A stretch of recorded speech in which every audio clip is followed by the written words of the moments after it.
हे दादा मम्मी जी हाय क्या होता जी क्या करतनी जी हम सोना जी बैठल रही जाएगा मम्मी जी रोला जी लागो तारी क्या पता नहीं बेटा समान है दामाद पे आय हो दादा हिस्टोरिया तो फंस गल पता ना कैसे ऊपर से सीना जोरी दिखावा तड़ी मैंने फटार नहीं खे तो दामदा के लेकर रख ले लिए तनको लाई सर ऐसा काहे बोलते माने अच्छा सरिया फसरे तो है अचरा मोड़ के चुम्मा चटी लिया था माने आमा जी से बात ना कर सके निकाह हो मारी जी हम खूबे हम आमा जी से बात कर दो नहीं जे बैठ के अरे जाय ना पाउन का झुटो जा पिटा तनी जाय 1 मिनट एक जनी आपको सरला जी ना लगल हां मातारी सामान नहीं खाते देखा सा कान खोल के सुन ले कान मत कर रे कान खोल के सुन ले सा हम प्यार करेनी ठीक बा ये मैंने फटार नहीं खे तो दामदा के रखता तका करी बेकर जवानी में छोड़ के मर गल तका करी ना प्यार करी अरे बाप रे बाप हमार प्यार करे खातिर बेचैनी ले ले बाटे अभी तक ले बेचारा ना आइलन कहां वाली मम्मी जी है का हाय कुल का कइले बा अरे पगली बैठ बताई का करते छोटकी आय हो दादा छोटको आवा हो एने दुनु गड़िया अरे का करत रहलू हो होई का कोइले बनी जी अरे हम का कहले बानी नहीं अच्छा कहले ये बताई मम्मी जी हई राउ ई शोभा देता है पे लगैले बानी केहू का कोई गांव घर तो आने के तो जे का ना जाने के ओकरो के जाने वाला दूसरा गांव तो मैंने घर बताई रो पहले नहीं हम बानी कैसे करतनी हड्डी बाबा के कर लेके बैठल बानी एमे से कुछ गायब हो जाए तो समझा देब आपके बढ़िया से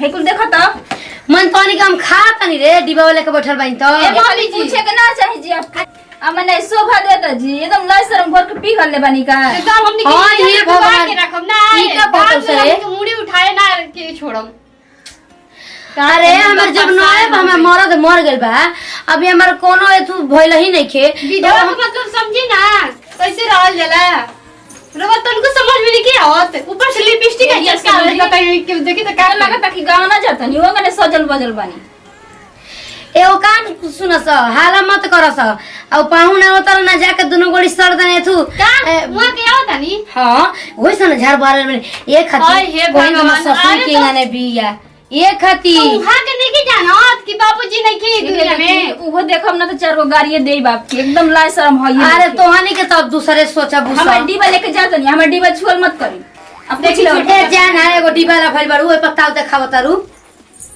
मम्मी जी ए मम्मी जी हमरो तो बतिए सुनी ना कि उ देखी तो का कोई रो अपन मन तो समझल कर रोगा जाई उठी जल्दी बनाई न त अब ना बनल टाइम बना प्रेम से समझाओ जत तो नहीं के समझ में हम आवत बच्चा नहीं कि ठीक ना जैसा अपन काम करस तनी के अपन हम अपन देखत नहीं माने रवा बुझाते कि अब ये बुझाते कि ये उम्र गिरल जाता है लेकिन राउर एकदम सिंगार नहीं की आय हो दादा मरते सूख जाओ तो करती ताई कम हो जाला करे हम बूढ़ हो गए त माने हमर रवा भोगा से मोहे लड़ाल बेकार हटे जब ना तब हां त तू लख खाओ पहले ही त का लड़ावेली पातर पियावा में बहुते बामा जरामा लइकन के जैसन तो सट जाले पाजरामा ये गा के सुनाई अब वो जरी जिहन की केकरा ले प्यार कैले बनी अरे बाप रे को बहन पर दिमाग खराब हो गेल बा एकदम से ने तले हम जाता नहीं अपन फोटो खींच के मोबाइल में रखे ओकरी बाद एहन तक प्यार वाला बात हुई ई तो गोली से अपन खाना बनावे आ उ तो एहन तो पहले हमर लगे नहीं हन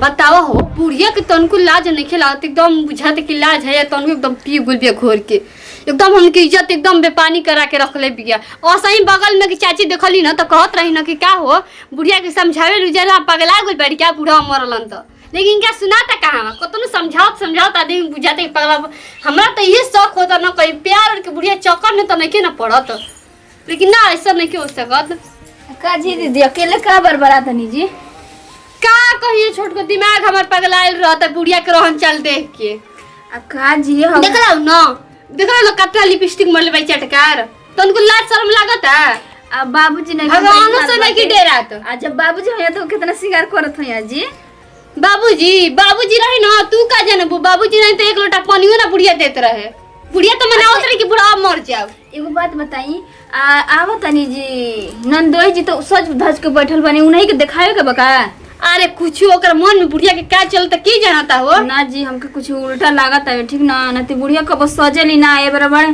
क्रीम पाउडर लगा के लाली बैठल बड़ी बताओ छोटको ई विधवा के ई सब ना करे के चाहिए मार भर भर हाथ चूड़ी गथ ले बड़ी और सब कुछ मार श्रृंगार कर ले अरे बड़ी सिंदूरे तो नहीं ठेका वाले बगलिया वाली चाची बाड़ी ना अभी आके गरियावत रही को तरीका रे बुढ़िया के सिखावे लू सना ही जा कहियो ना कि मम्मी जी न लग अपन जोन हम शादी को के आई रही ना जोन हमार बाटे चुनरिया उहे ओढ़ ली ताकि जाए न नंदोई जी तो दिखाई तू ही मार सासू हम जी गोड़वा दबा दी हाथवा दबा दी मार तर हथिये पे रखले रहलू हमार हमारे पूछनिए नहीं चला कुछो कर बुढ़ी हमरा से का मतलब हमार चुपचाप अपन मर्द हमार बड़ कल रुपया देता ओनिया रखम जोन बुढ़िया मांगते रुपया ना तब हमरा बुढ़िया से मतलब नहीं कि जोन बुझाई ओकरा करो बतावा हो बुढ़िया के इंगने करे के चाही आ सज धज गइल बड़ी इतना तो पतोहियो में कम ना करत हो सज जितना ई बुढ़ौतिया में कर तड़ी ए बार उनको रब्बे ना छोटा उखाड़ उखाड़ के सिखावत तनी उ का समझत तड़ी अब चल तनी बना दे खाना जा तनी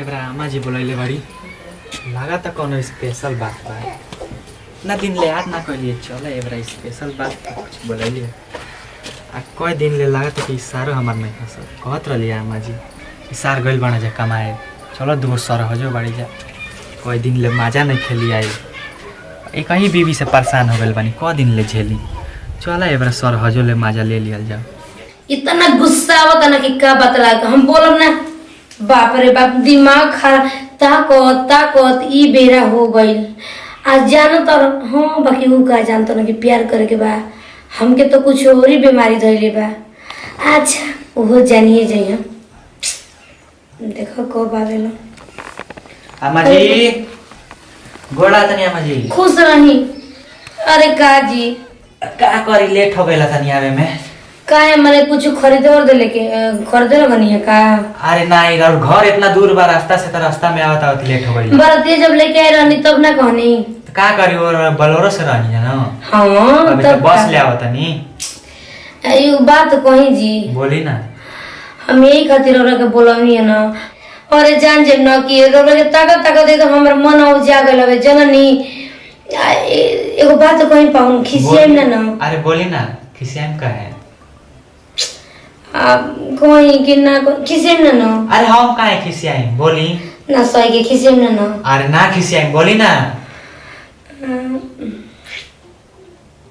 हम कसम खाई कि ना खिसियम अरे बोली ना जी का कहते न कि जब आप बियाह भइल ना हमर लड़की ले हां तब हम लड़की खातिर बियाह ना करनी तो हम अपना खातिर कहनी हम रोरा से बहुत ढेर दिन से प्यार करनी जब हम अपन लड़की के तू रोरा के देखे कहनी जा हां उ तबे से रोरा हमारा माने रो हमारी दिल में धंस करनी बाकी हम का कही लाजे ले हाजे यही ले कहनी के रुको बेटी के बियाह हो जतनी ओकरी बाद अब वैसे में तो भगवान हमारे जनते मैंने कि छीन ले बड़न ये बताई कि हमारे में वैसे में का कमी बाटे हमार मन ना करत हो प्यार करे के वो तो बढ़ले बावे तो हम बियाह अपने खातिर कहनी जन्नी लाज लिहाज खाली देखत रहनी हमें आ जान जाए का कहत नहीं रहुआ बताई अब आमा जी लागम ना हमार ठीक बटे कि आमा जी अब का करम जी मर्द रहेला तो बात कुछ अलग रहेला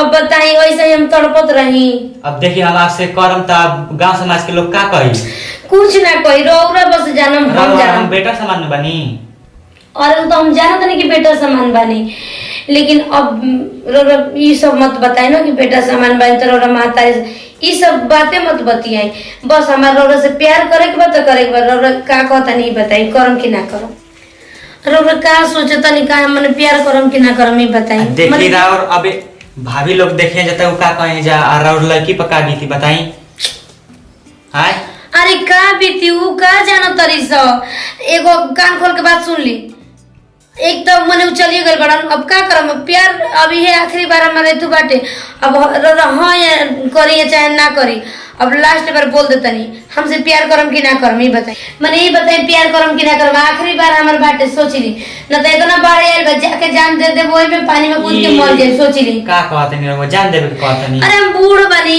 के कोई देखिए हम बूढ़ बनी बता तनी मोटे न बनी हमारे प्यार करके ना मन करेला नहीं कहता रहो बूढ़ बनी रहो तो अभी जवान बनी तो बूढ़ हो गल बन तब न रो नहीं कि कहत नहीं प्यार करे के माने करम कि ना करम ई बताए हम कुछ नहीं की जान माने सच में कहत नहीं प्यार करम कि ना करम चल ठीक बा रहो से प्यार करे खातिर हम तैयार बनी तैयार बनी ना हाँ। एगो काम करी हमरा के लेके भाग जी हम के जा मत रखी अब अबे हां अबे न तो को जाई घर से खाली कह दी कि हम जाते नहीं बाहर, हमारा के लिए आके चली बाहर चलिए चली। ठीक बा। तो एगो गाना सुना दूँ आपके। सुनाई ना।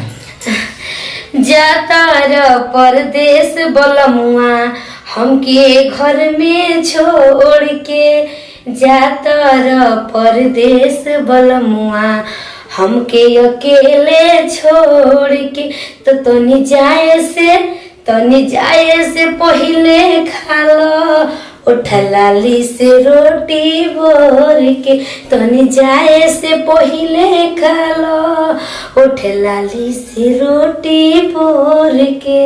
कैसा लगा ना? बड़ा बढ़िया रहो गाना गावता नहीं जी। सुने ना। हाँ बोली। हम समझ पतो है, अगर जनबो कर रही है से कुछ पूछबो करिए तो कह दे कि बे अबे त नहीं है। हाँ। आ खाए के बोले से तो खाई जाए ना, तो जैसे खा के बहाना मार के कुछ कि जाए के लेट होता सड़ देने में लगे आ जे। ठीक बा। ठीक ना। तनी और कुछ सुनाई ना जान तनी। बोली। और कुछ सुनाई ना। अरे वो प्यार करते हैं हमरा से ना। और हम प्यारे खातिर बोला नहीं है जीव, तो हम बहाना मारत नहीं है। तो चली ना प्यार करी जा। अरे ओके चलिए, एक बारी बस चुमा दे आपके। ठीक है। हाँ चलिए। हाईली ओली आ सड़ दिन ले ली। मजा आता ना। हाँ बहुत तो बढ़िया। ठीक बटे और जाए और यहाँ सुनो तो हटा दे के। ठीक बा। एक और गाना गा दी बस। हम गाई। माना कोई नी पूर्ववाना जई होए पिया, अंगुरी पर गिन गिन गिन के इंतजार करिले, हम का बताई कितना तुहसे प्यार। क्वेश्चन कुल गाना गावत नहीं जी। बोला था नहीं भाभी जी। अरे आप कब का आए जी? अभी जे ना पाउन पानी ने पी ली। कब का आके बैठो जी? अरे भाभी जी रहो बानी गोला था नहीं। हम गोल लगता नहीं उल्टे हुआ। ई रवा से छोट ना है। लेकिन देखे में मम्मी जी लगबे ना करने ऐसे ही एक बार और सब बताई। कब का आए नहीं है? एक बार बोलबो ना करी कि पानी उन्हें लिया। आ देख रोवा के रोज खिसियाई बन जाए या अम्मा जी फिर बैठ बुला। ओ भी जोश ते आते बन तो एगो काम करी। बोली। जे पानी ने पी ली। हाँ सुनी ना ठीक बात, चली खाना ना बना देले भैया, खाना खाओली। का बनाइले बन लेके जाई जी पानी लेके। और हम तो साजे करे कुछ बकरा वकरा बनी आ तरी अभी आलू दम आ पूरी बनवले। रोज त ना कोई ना जी बकरा बना के एक बड़ा बकरा लेके आओ तनी दमदार बनता। अरे हमर दामाद तक जल्दी आवे के ना काजी पाऊं। हाँ वो बढ़ले बा। अच्छा चली ठीक है, जैसे चौसा खाना खाना सब भेज देते हैं। लिया चल। हां ठीक बा। चल। चली तानी। अरे चल तानी। ना बड़ा लेकिन आज है सुंदर लगता है। जल्दी में हम जाई। चली ए छोटको चला जा तनी। मम्मी जी आप ठीक बा। अच्छा से खिया दिया जब पाहुन के। आप आके खिया दी। अच्छा चलो वो मन भर प्यार कर लेनी तो पहली है सब इको के में प्यार सफल हो गइल। जब भगवान जी एगो सुहाग छीन तो एगो दिहल ना, एंगे ना प्यार हमर रखले रहियो। चलो दामो देखी का करो तो अजन हमरे लगाव ना। लड़की हमन खिया पिया देला हनी आ सुत गोलिया सुती आरतिया में कितना जा। बड़ हो गइल बे भाभी। हां जी अब बड़ी ना तो छोटे रही। अब जी और सब बताएं घर के सब कुछ ठीक बा ना? सब ठीक बावे। हां अक्का जी नंदई जी। बोली। ननद के छोड़ के हिले के मन ना करत रहला का आप? एही से तो बाप रे आइला कितना दिन हो गइल बाटे आज आवतानी। आई हमके बानी तो नु। पतो ना रहे फोन ना करी ना कि आवतनी उ त मम्मी अरे जी वाला बता। फोन करी ले का बताई। हाँ अरे छोड़ी ना हमरी के बात छोड़ी ना। बूटी जी के छोड़ के बहिनिये में चिपकल रहा तनी रसगुल्ला यहाँ अपने फूलल बे टमाटर नहीं से काटे में हमारे आओ ना रहो सट जाई। हम तो अपने सुकुटा बानी, हम तो पहले ही भाग अरे का झगड़ा और करत तो भैया जी इतना खिया देले बाने कि सुख गइल बा। खाना खियाई हमी।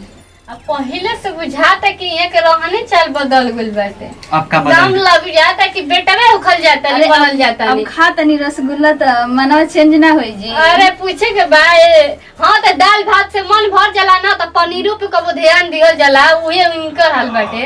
तब का का जी अब बहुत मजा लेता नहीं जरा वो लोग। का मजा ले तनी बुझाता ताजा मिलता बुझाता है तू का तब और सब बताई। इना कोई नहीं कि कबो कबो घूमत चल आई तो आवे नहीं तो खूब 2-4-10 महीना इहो तनी सोचत है कि बुच्ची जी के साथवा लियले आए तो बुच्चियो जी ना का लग। करिए हुआ के घर में काम नहीं हां का करे जी हमनी के ढेर दिन देखले हो गइल बतानी देख। अच्छा ई बात सब कुछ छोड़ी खाना कैसा लागल है? आ बहुत बढ़िया लागल। एकदम बढ़िया लागल।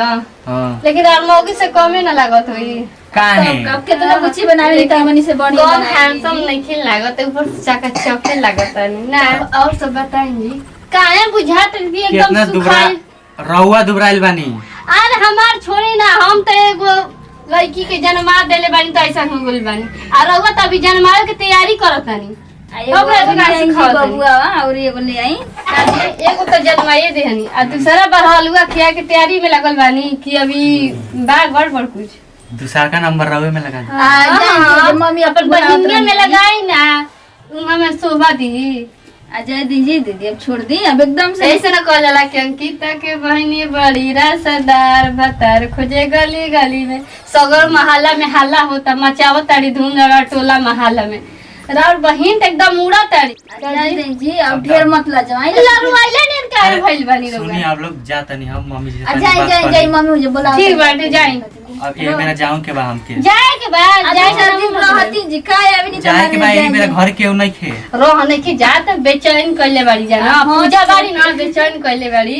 यही से पूजा अपन आरती देखावे खातिर आगवा चली रखी ना। चली जाता नहीं। देख जाई जाई जाई। आया दीदी ये खाना के कुछ कहला पर मन बुरा ना मान चला मम्मी जी का चलाए लगी ना रोगा। ए पूछो। कैसे करो तानी कि जब आऊं ना मम्मी जी तो दिमाग खराब हो जल्दी आई ना काहे के। अजय दीदी ठीक है बोलबो करी ना ना हम इहो से तो ऊपर के मन से बोलत है। ई मत करे कि प्रेमी से बोलत है।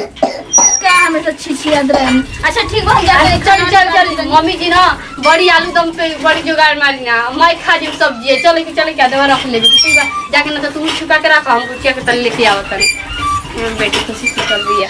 बताओ कभी वहाँ की खाए को वो भी ले खाते बनी कौन खाना खाता नहीं आए समझ में नहीं क्या कि हम अकेले जब बैठल बनी वो खाना खाता नहीं तब से इन्हें से वो घर में से ये घर में कहले बनी उनकर के बुझाते नहीं खे कोई वनी का नहीं खाना रखे ले हो सकत हटे लड़का कुल छे बेर रखेलन सा हेने से होने दौड़ते रहेलन सा ओहो।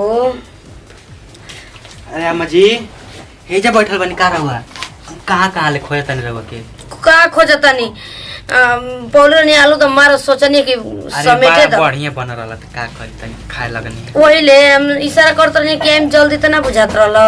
अरे आए वाला रहनी है लेकिन का करी उलझा के रखले रहली आज दोनों से। तो का कहतनी रहम ना अभी का रही एकरा ए बेर न तो रही जाई एगो काम करी प्यार जितना करे के बारी कली आ जाई कहीं के हम बाहर जाता नहीं हम तैयार रहते नहीं हमारा लिया के बाद चली। चल ठीक बा। तो प्यार करके अब रौरे ना जानता नहीं प्यार करम कि का करो। अब आओ प्यार करी जाए। ओ का करत रही सब ऊ बैठल बनी जाए। चली ठीक बैठे क्यों देखी तो का कोई जी अरे केहू ना देखी चला ना तो ये कि क्यों देखी तो कह चलो इना ना देखी कि भाई ये तो करते सब तो ये ना तो जानते नहीं दिक्कत हो जाइए ऐसे करे ये जानता नहीं। हाँ एक बार कही नजरिया मिलावल बहुत बात नहीं के मिला के हटावल बहुत बात होला। का गाना गावेनी रहुआ गाना बहुत बढ़िया गावेनी। सनेहिया लगावल बहुत बात नहीं के लगा के छोड़ावल बहुत बात होला। हो गई जानता नहीं और कहीं सुना कि जानता नहीं जी अब का करी। अब हम ये बताइए हम प्यार में कोनो कमी करम तब ना हम काची की आवाज आवता छुटकी तन चल ना उन्हें ले आवाज आवता देख के क्या करता। आ हे दादा मम्मी जी हाय क्या होता जी का करतनी जी हम ना जी बैठल रही जाए जा मम्मी जी रो लाज लागता है क्या करता जी बेटा समान है दामाद पे। आय हो दादा है सड़िया तो फंस गल पता ना कैसे बैठल आ ऊपर से सीना जोरी देखावा तड़ी मैंने खतार नहीं खे तो दामदा के लेकर रख ले लिए तनको लाई सर ऐसा काहे बोलते माने अच्छा सरिया फसरे त है चरे मोड़ के चुम्मा चाटी लिया था। माने आमा जी से बात ना कर सके निकाह हो मारी जी हम खूबे हाँ, आमा जी से बात कर दो नहीं बैठ के अरे जाई ना पाउन का झुटा जाई जा पिटा तनी जाई। एक मिनट एक तेरा लाज ना लगल हां मातारी सामान नहीं खाते। देखा सा कान खोल के सुन सा कान मतलब सरे कान खोल के सुन सा हम प्यार करेनी ठीक बा। ओए ये पता नहीं कि तो दम तक रखा था तका करी बेकर जवानी में छोड़ के मर गल तका करी ना प्यार करी। अरे कुछ तो शर्म जाई करी। के बजे पाउन जाई कब आइबो मत करे बे झुकिया हे बा कुछ ए मम्मी जी सुन है ने हटा जी कहलिए कि कब न ते तो उन्ना तो हम आइबरे उनकर संग हां हे तो होय तो बुढ़िया के हो ई बिटिया बनतिया। मैंने लाश रंगपुर घोर के पी घले बे बुढ़िया ई बुढ़ाठी में ई हाल कले भी है छुटको तो ई जवानी में क्या हाल कोई बेपारी करा देले बस समझाओ तनी हम बतावा रामन के।